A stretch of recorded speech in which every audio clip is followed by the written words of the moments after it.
Heavenly Father, I just want to thank you for this time, Lord, as I record this another segment of something I feel you've given me to do. Lord, I pray that I speak with coherence, sense, and that whatever it is that you want me to do through this, that it gets done. Lord, allow me to be honest, open, transparent, to the level that I need to be, that I can look back on this and be grateful about where I've come from. I just pray that you're just with me every step of the way. Every word that I speak, Lord God, will be inspired by you. So just give me the energy, give me the strength, even when it gets hard, to just keep pushing with this, even when I don't want to. Stay with me. Amen. Yo, what's going on, everybody? Julian here again. JM Journal, episode 2.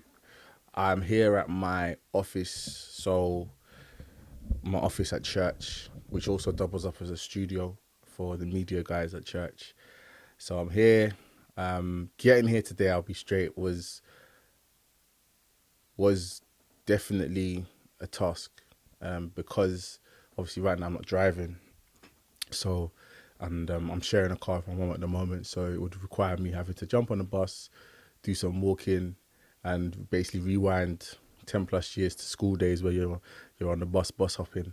And I was very comfortable at home. I said I wasn't going to do another one in my room. I didn't want to do another one in my room, so I made a commitment last week. I said I'm going to do this at church or wherever. And obviously now I'm at home. Not an easy way to get here, but I decided, you know what, I said I was going to be committed to this. I said I was going to be accountable to myself because of the journey that I want this to take for myself, so that I can look back in how many years and be able to see the journey that I've been on. So yeah, thank you to everybody that watched last week. If I'm honest, I didn't actually share it with a lot of people. So the views that I actually had, even though it's like less than 50, I didn't expect it because I only shared it with like about 10 people. So I'm grateful for that. For those of you that are joining today, you know, this is JM Journal. This is my journal. This is my video journal of my life. I decided I'm going to just talk my life, and hopefully the journey that I go on not only will help myself when I look back and see the journey that I've been on, but also hopefully there's things that people can learn, people can hear, people can glean from my, as I said last week, my navigation or lack of good navigation of certain things in life, so it will help somebody else navigate better. So yeah, this is me, episode 2. Didn't really know what I was going to talk about today, if I'm honest, because, you know, as I said, I don't have a plan. Last week I said I don't have a plan. Oh wait, yes. If you do like what goes on here, please just like it, share it if you feel to share it, and subscribe as well. You know, I'm not doing this for the followers and all that kind of stuff, but if it does help somebody, you know, that's more glory to God at the end of the day for that. So I'm here, and if you do feel to do that, then do that. So yeah, I didn't know really what to talk about today because, you know, I'm been fasting all week. So I'm on a 21-day fast. I'm still going, guys. I'm still going. It's been a weird week, but luckily my good friend Linford has been doing it with me. We've been waking up every morning praying together. So just been nice to have somebody along the ride for me. You know, somebody in the day where I can message just like, yo, bro, I want to eat this food. Like, bro, I'm struggling right here, man. I want to go do a madness, but I want to go yam down a whole chicken at Nando's, but I can't. I had a work meeting last week and I was sitting with a church leader and we went to Costa. I meant to break at a certain time and it was about an hour before I was going to break it. And then I was like, you know what? It's only an hour. Let me just break it early. But something inside me just said, you know what? Stay the course. You know, you're being committed. Like don't make a convenient choice, because this isn't about convenience. This is about sacrifice. So I did it, which was good. And, you know, I'm not saying that made anything better, but I'm trying to be consistent with my choices. You know, little things like that are microcosms of what you do in the big things.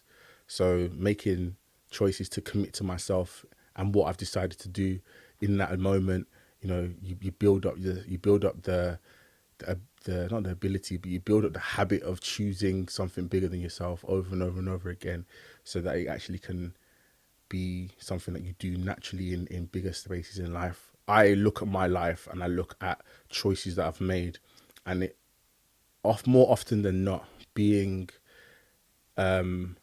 consequences of not making right decisions in the right situations.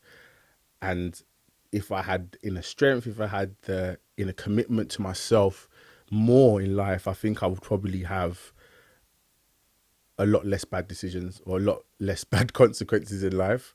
And yes, I'm 30, nearly 31 now, and I'm coming to that I wouldn't say I'm coming to that realization, but it's something that I'm now saying, you know what, this is what I need to do, because I've seen the effects of not choosing correctly or allowing a temporary situation to temper or to navigate or to alter what you should do in a moment. So small things. I believe in small wins. I believe in small wins that mount up and mount up and mount up. So, that was a small win for me. I'm pleased that I'm still going, and I'm still got a lot more days to go, but I'm glad that I'm still doing it. But yeah, so as I said, I didn't really know what I was going to talk about today because I don't have a plan. Hopefully, I think maybe in the next couple of weeks or whatnot, I might bring someone in with me and we can sit and jam and chill and just chat. It might be my brother, seeing as it's about to be both our birthdays, and he's actually expecting. He's about to be a first time dad, and that whole journey as well. It'll be great to sit with him, and you guys get to see me and him. You get to see the little boy in the blue that's on the cover art, rather than just a picture. My twin bro Al. So I might bring him in. I might bring in a friend. I don't know. I haven't decided yet. But I was really trying to figure out what to talk about today. It didn't really come to me until like yesterday. So yesterday was a big day for my family. My grandma turned 80, and I love my grandma. As you should. But it was a big moment for us because, if I'm honest, we didn't know this day was gonna come. So 6 years ago, my grandma had a severe stroke where and the consequence of that, she's lost a lot of brain cells, and then she's also lost half the movement of her body. So my nan was the most active person I knew. Like, she was old, or she was 70 plus, but she was still active. Obviously slowing down a little bit compared to when she might have been like 40 or 50 or whatnot. But, my grandma was still active. She was still doing stuff. She was still looking after the home. She was retired from work, but she was still doing stuff. She was still active. She was very active in my life. And my grandma is one of my biggest influences when it comes to what I see from a wife and a mother. My nan is just like up there with the best. Really knowing how to be a wife. And I'll talk about my grandparents' story one day, because the fact that they were married for so long and they dated for 6 months, most of it by letter, and they lasted the length of time, they literally till death, in spite of the sickness of my grandma. They really encapsulated those vows, which is an inspiration to me.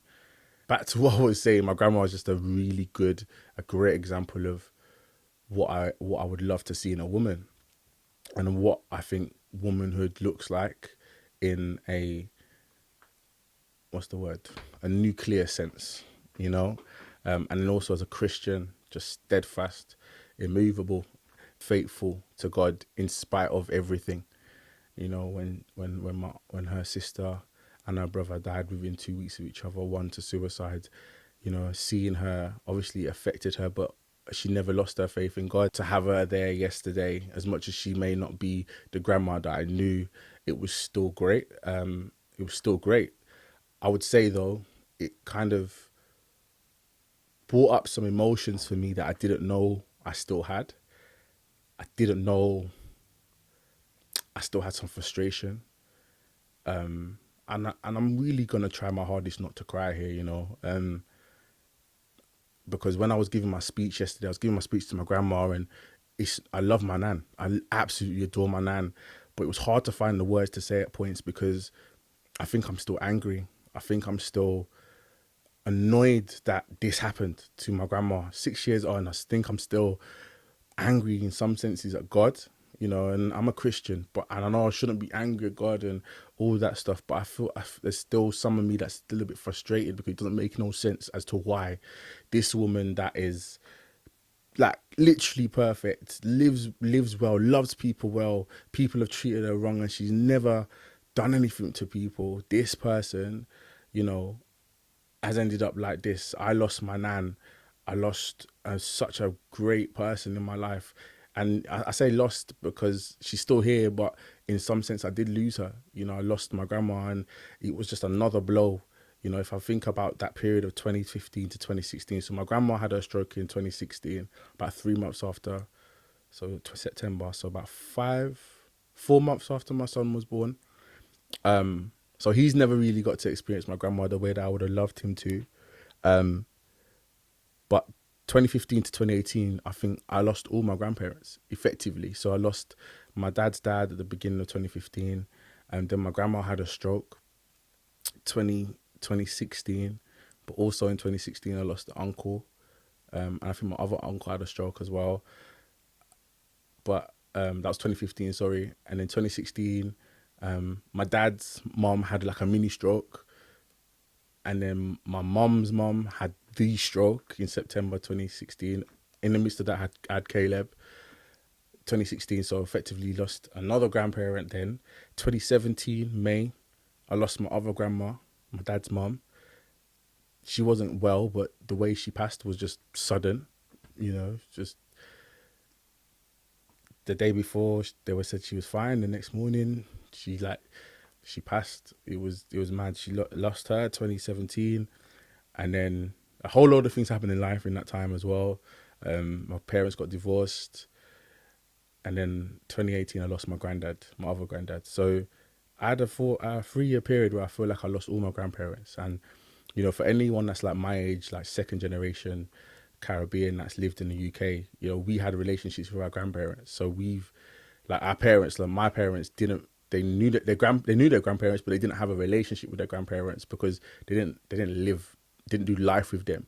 So when this might be a sweeping statement, I hope it's not, but when their grandparents passed away, it probably didn't hit the same as like my generation now, who are losing grandparents and we're experiencing massive grief early, like in abundance. You know, a lot of my friends have lost grandparents in the last year or two, and it affects us.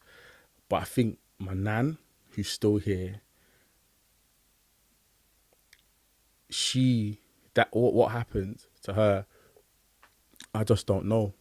It made no sense. My nan was my second mom. My nan was the one that looked after me and my brother when we were little, like more time with her than nursery, you know, after school, pretty much every day after school at my grandma's. And when I was in primary school, every Friday until I was like 16, we went there straight after school. My nan looked after me. My nan is a massive part of my life, and I lost her so quickly. I lost her, and I think I've lost her, and I've still had to like watch her, like, and even now, you know, she's developed dementia. So she's got dementia. She's lost her bodily function, and she's now losing her cognitive function. And watching that is hard. I remember I was saying to my mum a few months ago, because I was watching This Is Us, great show, one of the best shows out there. If you haven't watched it, watch it. It will tug at every single heartstring that you have. And there was a scene where, oh, it's been time since the finale, man. Like, I'm sorry. Like, I will put a spoiler alert out there. And I might even chop this into a chapter. So if you haven't watched it, then you just skip this bit. But basically, there was a scene where Randall and Kevin and Kate, they're looking after Rebecca, the mum, who has dementia. And she basically said to them, like, you don't even look at her anymore. Because they were struggling with the fact that their mum, who was their superhero, wasn't their mum anymore, but she was still present, and you still have to look after her, and you still have to do all this stuff. And I remember watching that episode and seeing them and seeing their reaction to it, and I broke down, man. I messaged my mum. I was like, "Mum, I'm watching this episode," because obviously my mum was a massive fan of This Is Us. And I was like, "Mum, this is how I feel. Like, I really struggle with grandma, because sometimes I look at her and I think I'm like, that's not my grandma.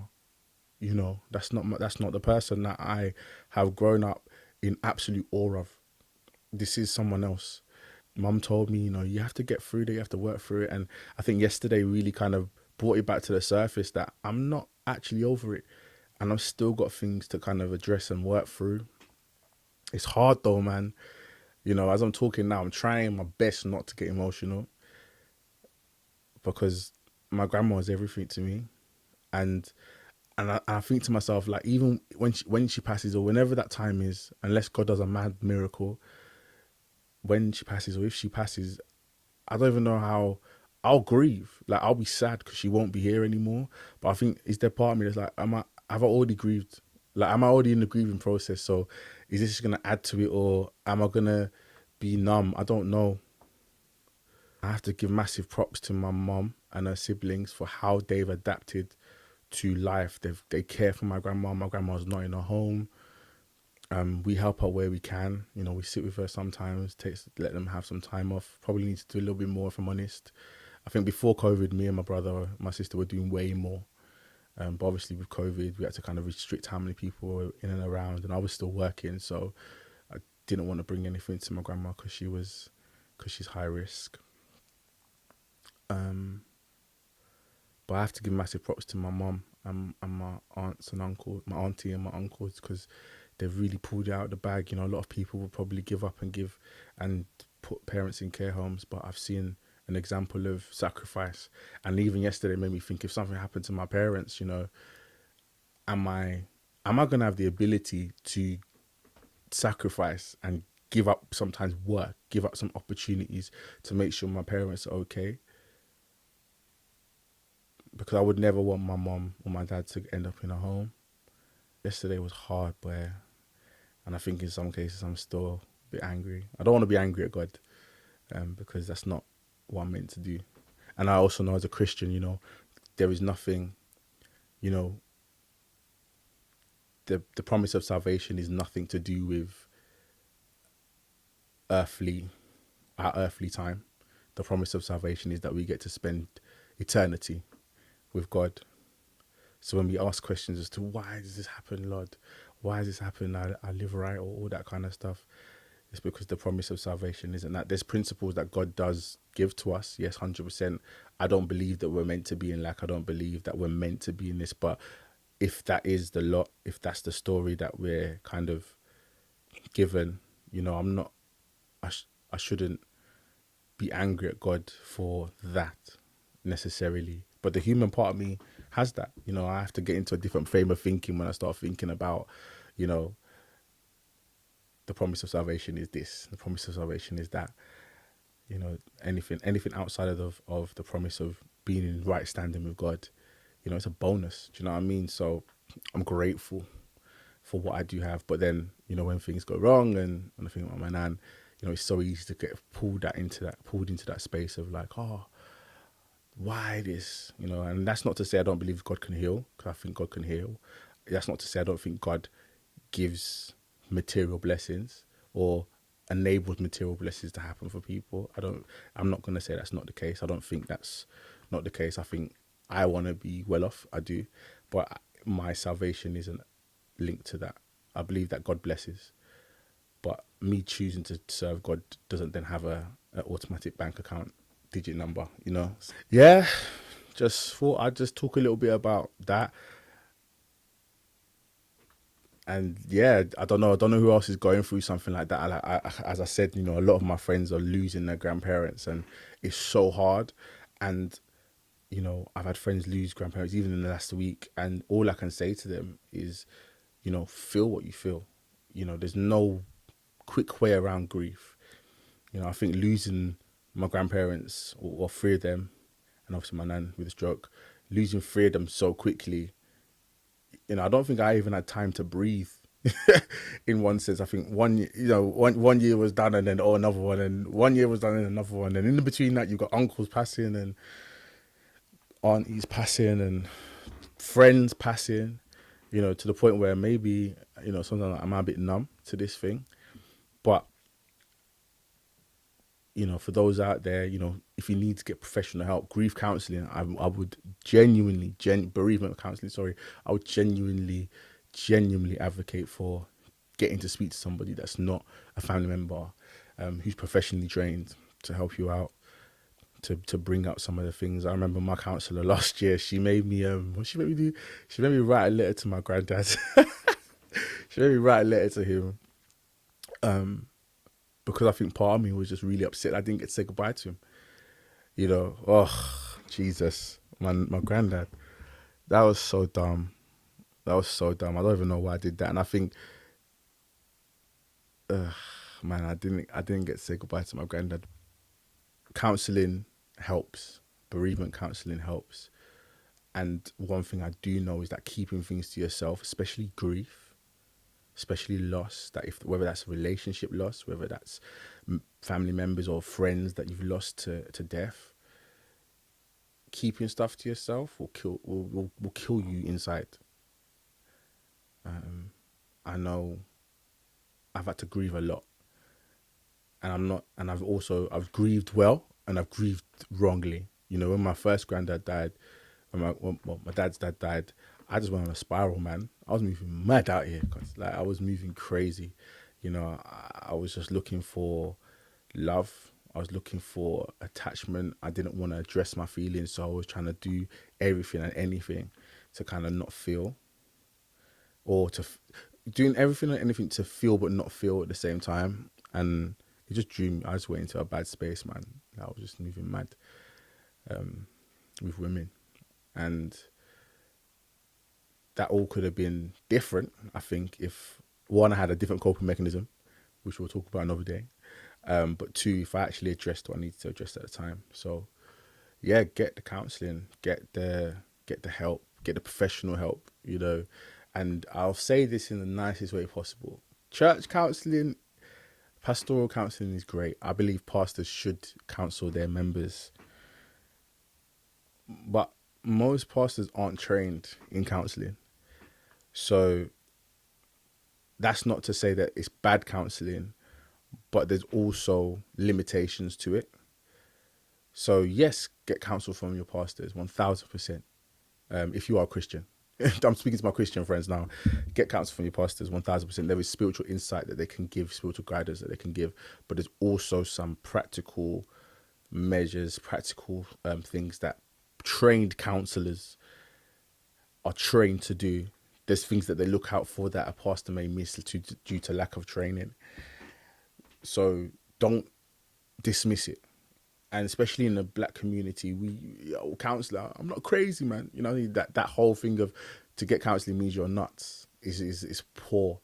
We really need to talk. We have traumas that we have ingrained in us, even from just our experiences being black, that we probably need to work through.